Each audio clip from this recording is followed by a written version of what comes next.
It was a little after midnight when the call came through.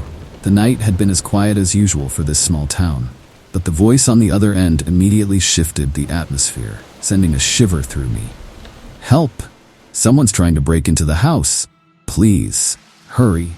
The voice was youthful, breathless with panic, each word trembling. I quickly grabbed the keys to the squad car. "Stay calm. Where are you calling from?" I asked, hoping to ground him with a steady tone. His response hit me like a punch to the gut. "It's the old house on Pine Ridge Road. You know, the one they say is haunted." I paused, the air thickening with his words. Everyone in town knew that house. 2 families had lived there and both had vanished without a trace. The first family back in 1997 had only recently moved into what they thought was their dream home. Months later, the kids stopped going to school. The parents didn't respond to calls. By the time the police arrived, the place was a tomb of silence. No bodies, no clues, just strange, blood-streaked symbols smeared on the walls. 5 years passed, and another family tried their luck. The same grim outcome. Blood, cryptic markings, and empty rooms. Since then, the house had gained a reputation, an urban legend, a place only thrill-seeking teenagers or ghost-hunting vloggers dared to approach. I didn't believe in curses or ghosts, but the dread that settled in my chest was undeniable. It was my job to investigate, to help if this kid was in real danger. Yet, as I sped down the deserted road, headlights cutting through the still night, I couldn't shake the weight of those past disappearances. 2 families erased. And now another call from that same cursed house. The further I drove, the more isolated I felt. Streetlights became scarce and the darkness closed in, oppressive. The hum of the car engine and the occasional crackle from the radio were my only company. I gripped the wheel tighter, my mind replaying the town's grim stories, hoping this wasn't about to become another one. The house loomed at the end of Pine Ridge Road, standing tall and forgotten, almost as if it had been waiting for me. Even in the dim glow of the moon, I could see how neglected it was, its silent presence heavier than the shadows around it. I parked, turning off the engine, and for a moment, I just stared. The gravel driveway led up to the old structure, flanked by thick trees that seemed to act as a barrier between the world and this forsaken place. The windows were all boarded up, except for the front door, which hung open just slightly, like a mouth ready to swallow whoever dared enter. I stepped out of the car, the crunch of gravel under my boots sounding far too loud in the eerie stillness. The air here felt different, heavier, colder, as if it clung to me, pressing down with each breath I took.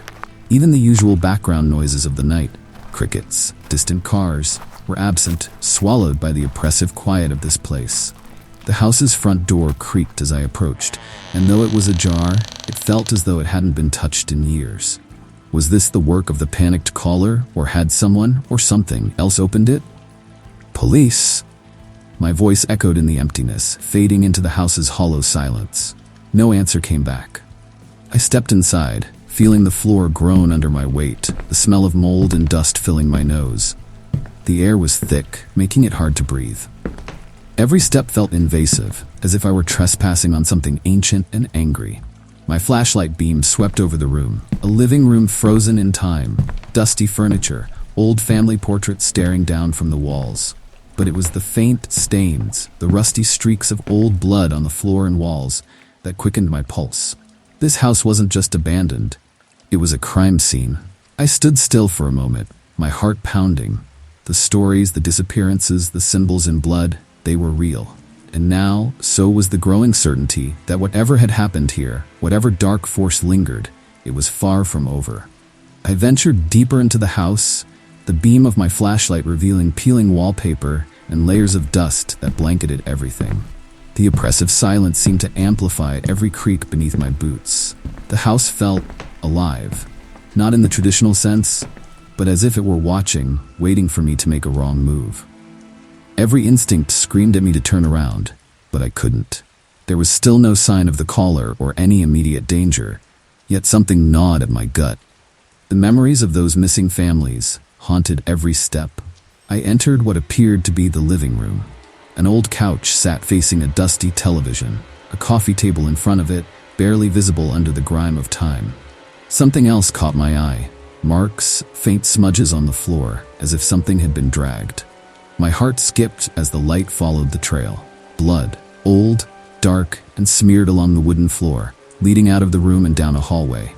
It wasn't fresh, but it was enough to send a chill through me. My pulse quickened, and my throat felt tight as I moved closer.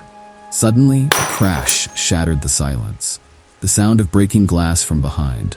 I spun around, the flashlight shaking slightly in my hand, scanning the room for the source. The light landed on a picture frame, now in pieces on the floor. The frame had been hanging securely moments earlier. I was certain of it. No wind, no tremors, just the eerie creak of the house around me. And now, this. A cold sweat formed on my brow as the sensation of being watched grew stronger. Something was here, though I couldn't see it. Was someone toying with me? Or was the house itself playing tricks? I forced a breath, steadying my nerves. This wasn't the time to lose control. Whatever was happening, I couldn't let it rattle me yet. I turned back toward the blood trail, feeling the weight of unseen eyes on my back as I moved further into the unknown. The narrow hallway seemed to stretch endlessly, the walls appearing to close in with each step. My flashlight flickered, casting jittery shadows that danced along the decaying wallpaper. I clenched my jaw, ignoring the tight knot forming in my chest as I pressed on. At the end of the hallway, a door stood slightly ajar. My hand hovered near my gun as I nudged it open with the beam of my flashlight. Inside, the room was small, cluttered with equipment that looked out of place. Bags, a tripod, and wires strewn about, covered in a fine layer of dust. But this wasn't old. The vlogger had been here. My light landed on a camera perched on the tripod, its red recording light still blinking. I hesitated, then approached it, my breath shallow. The quiet around me seemed heavier, more deliberate. I pressed play, and the screen flickered to life, showing the vlogger outside the house, full of excitement, his voice animated as he explained his plans to film the most haunted house in town. He looked fearless, unaware of the house's true nature. The video cut to the inside of the house, the same living room I had just walked through. The vlogger was kneeling, setting up his gear, oblivious to the growing tension around him. Then, in the background, just barely visible through the window behind him, a shadow moved. I paused the video, my pulse spiking. It wasn't the kind of shadow cast by a tree or an object. It moved with intent. It was quick, almost invisible, but unmistakable. The vlogger didn't react, continuing with his setup, unaware of the figure lurking outside. I rewound the footage, staring at the window again. No doubt remained. Someone, or something, had been watching him. My stomach twisted with unease. The house had been silent and empty when I arrived, but the camera told a different story. Where was the vlogger now? I turned off the camera, my fingers trembling. The silence in the room thickened, as if the house had drawn a breath, waiting for me to make the next move. The house seemed to close in on me as I left the room, my footsteps echoing in the empty hallway. The oppressive quiet felt almost tangible now, like the walls themselves were pressing down on me. I kept moving, trying to shake the image of the shadow from the footage out of my head. The beam of my flashlight swept across the floor ahead of me, and that's when I noticed it. More blood. This time, it was a large, discolored stain smeared across the floorboards. Kneeling down, I shone the light directly onto it. The blood wasn't fresh, but it was unmistakable, leading toward a door at the end of the hallway. A wave of nausea rolled over me as I stood, the familiar creak of the old house echoing with every step I took toward that closed door. The sense of dread was growing, tightening around my chest like a vice. I reached the door, my fingers trembling slightly as I pushed it open. The smell hit me immediately, a mix of rot, metal, and decay. The flashlight flickered as it cut through the thick darkness, revealing what looked like an old laundry room. A washing machine sat against the wall, dust-covered shelves lined with forgotten cleaning supplies. And on the floor, another patch of blood. This one was fresher. I crouched down, my heart racing, but before I could examine the stain, the light above me flickered. Once, twice. Then with a loud pop, it shattered, plunging the room into darkness. Adrenaline surged through me as I reached for my gun, gripping the handle with one hand while trying to steady the flashlight with the other. The room felt colder now, and the silence was no longer empty. It was suffocating. That's when I heard it. Footsteps, slow and deliberate, coming from above me. Someone or something was moving across the floorboards above my head. I froze, every muscle tensing. Was it the vlogger, or was it something else? The footsteps stopped for a moment, then resumed, heading in the direction of the far side of the house. I had to move. I had to get upstairs. I bolted out of the laundry room, my heart thudding in my chest as the footsteps above faded. Every part of me screamed to be careful, but I couldn't hold back now. This house was alive, playing with me, and I wasn't sure how much more I could take. I hurried down the hallway, my flashlight shaking in my grip. The stairs loomed ahead, each step creaking under my weight as I ascended. With every step, the air grew colder, heavier, like something was squeezing the breath out of me. By the time I reached the top, I felt like I was suffocating. There, in the middle of the hallway, I saw it, an object lying on the floor. My breath hitched as the light caught the edge of it. A phone. I approached it cautiously, kneeling down to pick it up. The screen was cracked, the edges smeared with dirt and blood. This was the vlogger's phone. Before I could react, the phone buzzed to life in my hand, vibrating with an incoming call. The screen lit up, displaying one word: unknown. My pulse raced as I stared at it, debating whether to answer. Against my better judgment, I swiped to accept the call. Hello? My voice barely broke the silence. Static filled my ears, faint but crackling. And behind it, something else? A whisper? A voice? Before I could decipher it, the phone cut off abruptly, leaving me in suffocating silence once more. Suddenly, the light above me flickered, then exploded, sending shards of glass raining down across the hallway. I jumped back, dropping the phone as the door to the room beside me slammed shut with a deafening thud. I backed away, heart hammering, my flashlight shaking as I aimed it at the door. My hand instinctively went for the gun at my side, my grip tightening. My breathing was shallow, rapid. Who's there? My voice cracked under the pressure. No answer. The house seemed to hold its breath with me, the thick air growing colder by the second. Shadows danced at the edges of my vision, teasing me with movement just out of sight. I forced myself forward, inching toward the door. Every nerve in my body screamed to turn around, to run, but I couldn't. Not yet. As I reached for the doorknob, a sudden gust of cold air swept past me, chilling me to the bone. My hand trembled as I gripped the knob, bracing myself for whatever horror awaited behind the door. The doorknob felt like ice beneath my fingers as I twisted it, the creak of the hinges echoing down the hallway. My flashlight beam cut through the darkness, revealing a small bedroom that looked untouched by time. The bed was neatly made, the comforter pulled tight, and dust coated every surface. But what drew my attention was the set of footprints in the dust, leading toward the window. I stepped inside, moving cautiously, my breath shallow. Something or someone had been in this room recently, but where had they gone? As I approached the window, something flickered in the corner of my eye. I froze, turning slowly. At the far end of the hallway, there was a shadow, a figure, dark and still, barely discernible in the dim light. My heart pounded in my chest. "Who's there?" I called out, my voice barely more than a whisper. The figure didn't move, it just stood there, watching. A cold sweat broke out across my skin as I took a step back, my eyes locked on the shadowy shape. Every instinct screamed at me to run, but my legs felt heavy, frozen in place. Then suddenly, the house came alive. Every light flickered on at once, flooding the hallway with harsh, unnatural brightness. My heart leaped into my throat as, for a split second, I saw the figure clearly. It was a man, or at least the outline of one, but it didn't feel human.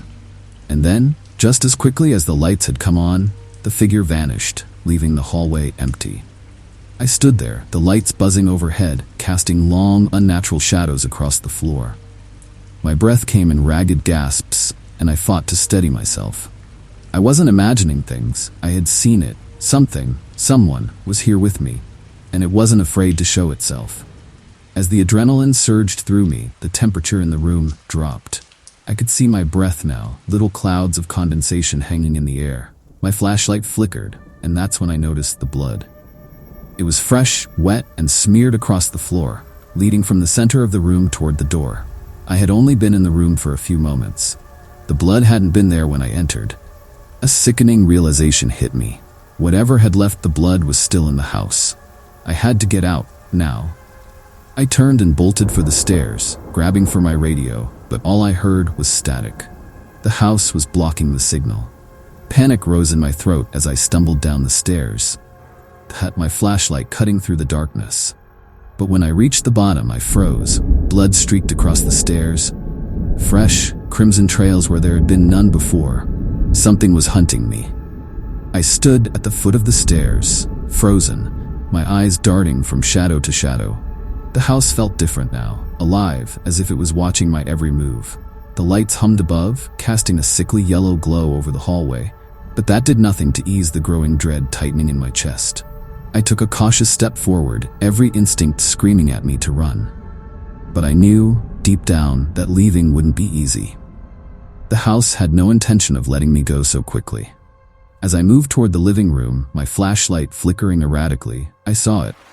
A heavy wooden table that hadn't been there before. It was blocking the front door, my only exit.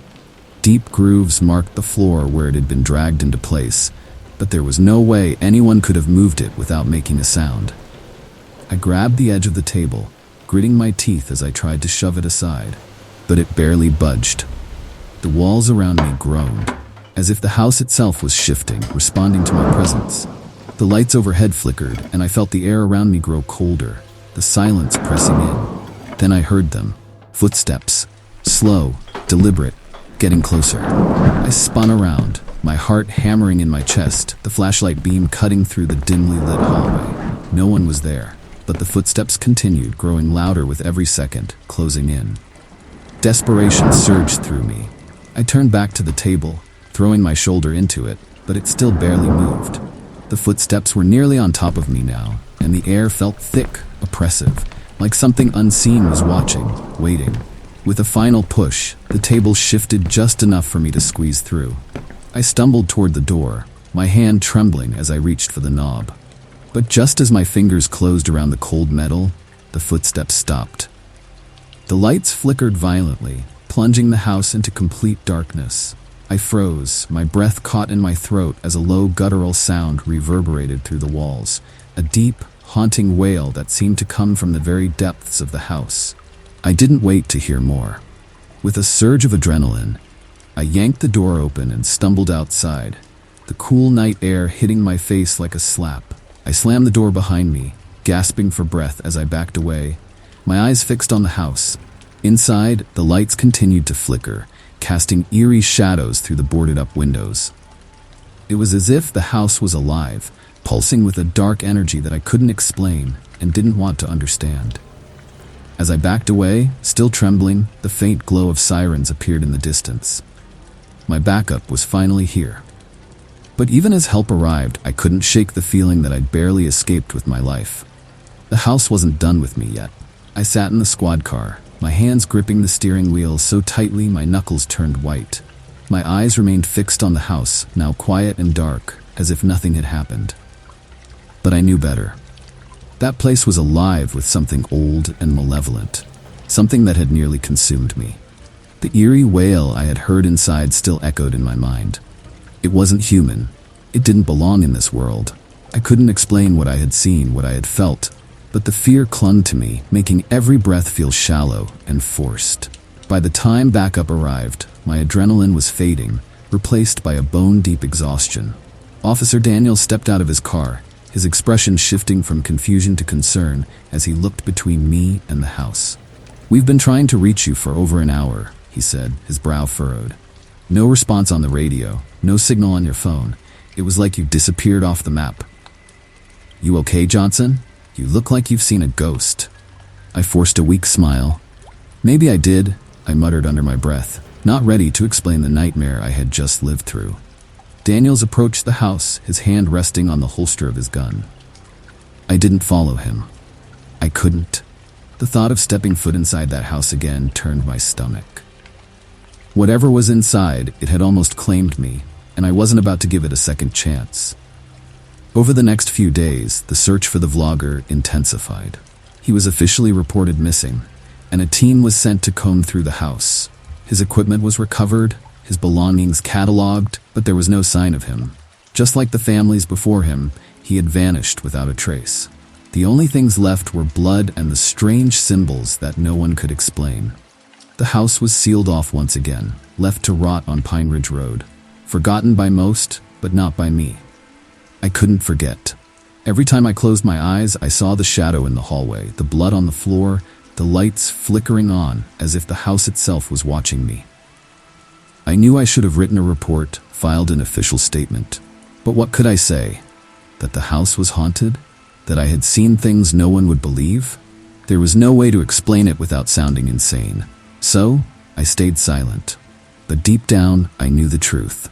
The house had taken 2 families, and now the vlogger. And it wasn't finished. It was waiting for its next victim.